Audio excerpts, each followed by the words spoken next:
గురుగారు ఇప్పుడు ఇంట్లో తులసి మొక్క ఏ దిక్కున పెట్టాలి? అంటే ఏ స్థానంలో ఉండాలి?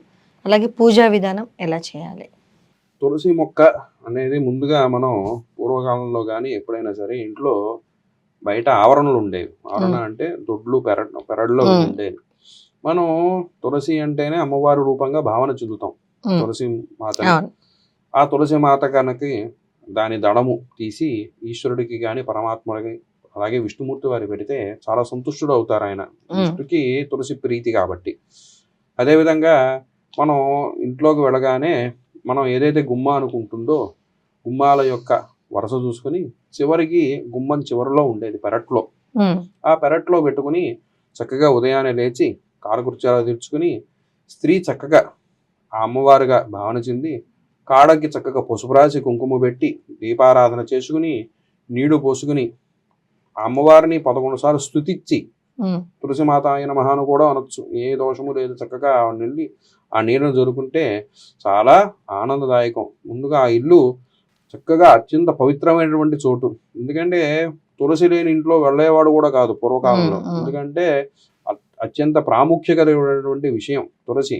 అందుకనే మనం ఒంట్లో బాలేకపోయినా తులసి నీళ్ళు తాగుతూ ఉంటాం. పెద్దలు ఆ సమయంలో ఎవరైతే కాలం చెందే సమయంలో కూడా తులసి నీళ్ళు పోయమంటారు. తులసి నీళ్ళు పోస్తే విష్ణు సాన్నిధ్యానికి వెడతారని మాట. అందుకనే తులసి అత్యంత ప్రీతిపాత్రమైనది. అందుకని ఉండటం మంచిది. చక్కగా నీళ్లు పోసుకొని దీపారాధన చేయండి. అయితే ఇక్కడ ఒక మాట చెప్పారు. కొంతమంది ఆడవారు వారి వారి కుటుంబాలలో చేసేవారు లేక తులసి చెట్టుని విరచడం పైన వచ్చేటువంటి వాటిని విరుస్తూ ఉంటారు. హ్మ్. దళములు కోస్తూ ఉంటారు. హ్మ్. స్త్రీకి ఎక్కడ ఆ దళములు కోయండి, ఆ వెన్ను విరచండి అని చెప్పలేదు. అది చేసేటవాడు పురుషుడు. భర్త చెయ్యాలి. ఆడవాళ్ళు విరవకూడదు. ఆడవారు విరవకూడదు. అది ధర్మంలో హ్మ్. చెప్పిన మాట. కేవలం పురుషుడు చేసేటువంటి వారు. మధ్యాహ్నం అంతా ఖాళీయేగా ఒక పూట రండి అని చెప్పుకోండి. చక్కగా భార్యాభర్తలు ఇద్దరు కూర్చోండి, మాట్లాడుకుంటూ ఉండండి. మాట్లాడుకున్న వారు అవుతారు, అమ్మవారు చూసిన వారు అవుతారు, వెన్ను విరిచిన వారు అవుతారు, నీళ్లు పోసిన వాళ్ళు అవుతారు.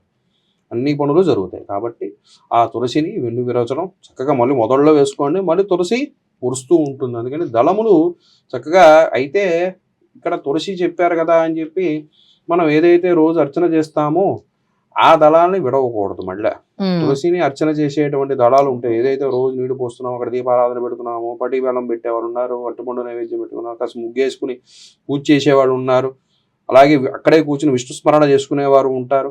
ఇలా రకరకాలు ఉంటారు. కార్తీక మాసంలో కూడా మనం ఉసిరి పూజ చెట్టు చేస్తాం. పెట్టి పూజ పూజ చేస్తాం చేస్తాం నిత్యం. ఆ! దాన్ని మనం.